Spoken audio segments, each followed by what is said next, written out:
और एक नीरू और नीमा नाम के जुलाहे थे। ये नीरू नीमा कौन थे? उसी जन्म में ये पहले ब्राह्मण थे। गौरी शंकर नाम था नीरू का और सरस्वती नाम था नीमा का। ये शिव जी के भक्त थे। बहुत अच्छी श्रद्धा थी भगवान शिव में, उसको इष्ट रूप में पूजा करते थे, शिव पुराण की कथा किया करते थे। और कथा करने से जो भी उनको कोई चढ़ावा पैसा आता था पूजा का, उससे अपना निर्वाह करते थे और शेष बचे हुए पैसे को वो दान कर दिया करते थे, संग्रह नहीं करते थे। निसंतान थे, कोई संतान नहीं थी। विवाह को भी कई वर्ष हो चुके थे। अब मुसलमानों ने क्या देखा कि ये गौरी शंकर जो है हिंदू धर्म का बहुत प्रचार कर रहा है, बहुत लोग इसके अंदर आस्था रखते हैं, क्योंकि गौरी शंकर किसी को स्वार्थवश मिसगाइड नहीं करता था, केवल भगवान शिव की कथा सुनाता था, किसी से कोई पैसा नहीं मांगता था, कोई जंतर मंत्र नहीं करता था। लोगों की ज्यादा श्रद्धा उसके अंदर थी, जिस कारण से अन्य जो स्वार्थी ब्राह्मण थे वो उस गौरी शंकर ब्राह्मण से ईर्षा रखा करते थे। इस बात से परिचित थे मुसलमान धर्म के काजी और पीर मुल्ला। उन्होंने इस बात का लाभ उठाया कि गौरी शंकर के साथ अन्य ब्राह्मण नहीं है, इसलिए उनको जबरदस्ती मुसलमान बना दिया दोनों को। और मुसलमान कैसे बनाया जाता था? मुसलमानों ने अपना पानी लिया, जूठा किया, सबके सामने बाहर खड़ा होकर, और गौरी शंकर के उनके घर में छिड़क दिया, सारा उनके मुंह में डाल दिया जबरदस्ती। और देखने वाले देख रहे, मुसलमान बन गए, मुसलमान बन गए।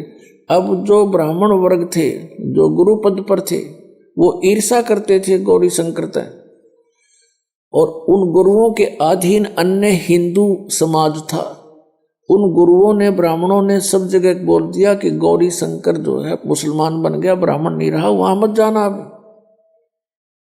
और गौरी शंकर को और सरस्वती को गंगा में स्नान करना भी बंद कर दिया, विशेष स्थान पर, घाट पर, जहां सभी स्नान करने जाते थे। और मुसलमानों ने उनका नाम, गौरी शंकर का नाम रख दिया नूर अली, और सरस्वती का नाम रख दिया नियामत। फिर जैसे उसको अपभ्रंश करके बोलते हैं, नूर अली को तो नीरू कहने लगे, नियामत को नीमा, ऐसे बोलने लगे। अब वो गंगा में स्नान नहीं कर सकते थे, और प्रतिदिन स्नान करना उनका अपना एक निजी कर्तव्य था। वो स्नान करके ही अपना कोई साधना किया करते थे। अब भले ही मुसलमान बन गए थे, लेकिन क्रियाएं वो छोड़ नहीं पा रहे थे मन से। और स्नान करने के लिए उन्होंने स्थान देखा, वो लहर तारा तालाब जो काफी दूर है, और उसमें गंगा का जल ही लहरों के द्वारा उछल कर आता था।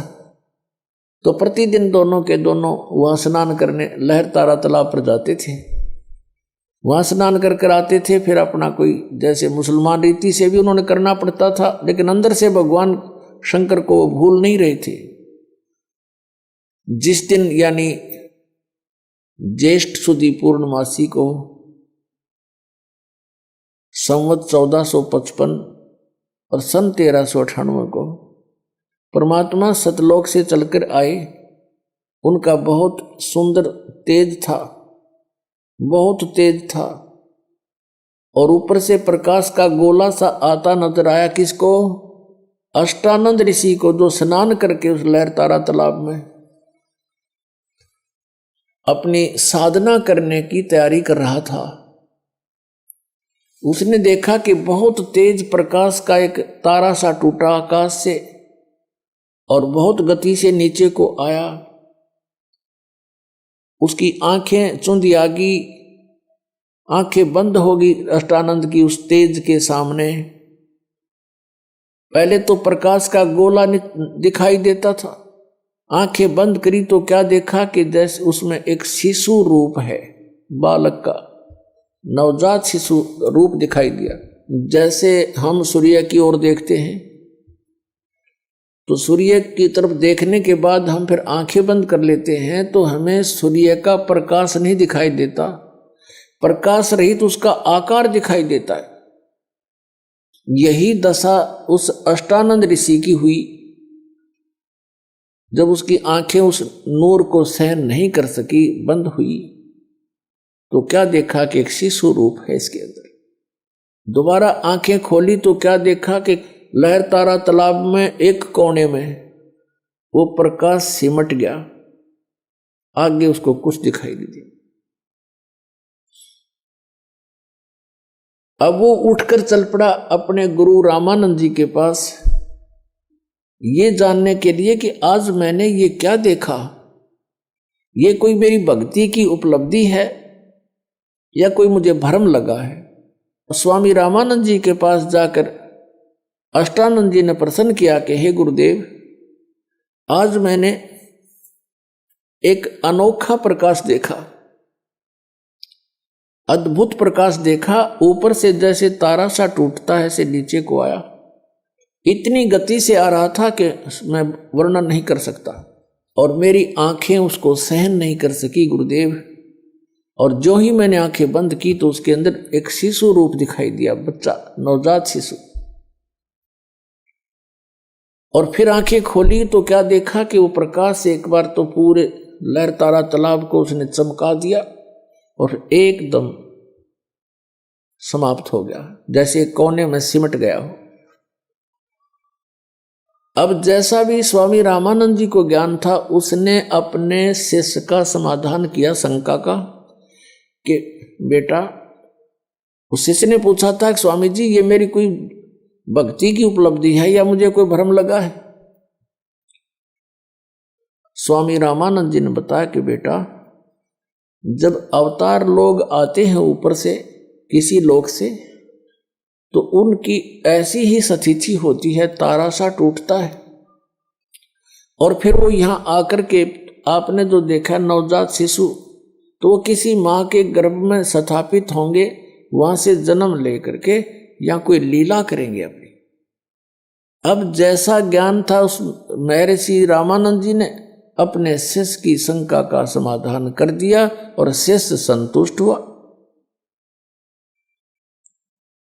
अब इनको इतना ही ज्ञान है कि जितने भी अवतार आए हैं, श्री राम, श्री कृष्ण और भी जितने ये 9 और 24 अवतार मानते हैं, सभी माँ से ही उत्पन्न हुए हैं।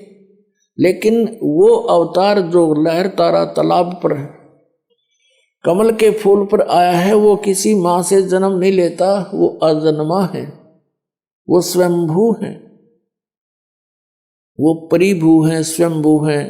उनका शरीर शुक्रम अकायम ऐसनाविरम, उस परमात्मा का शरीर माता पिता के योग से बनी उन बीज शक्ति से नहीं होता,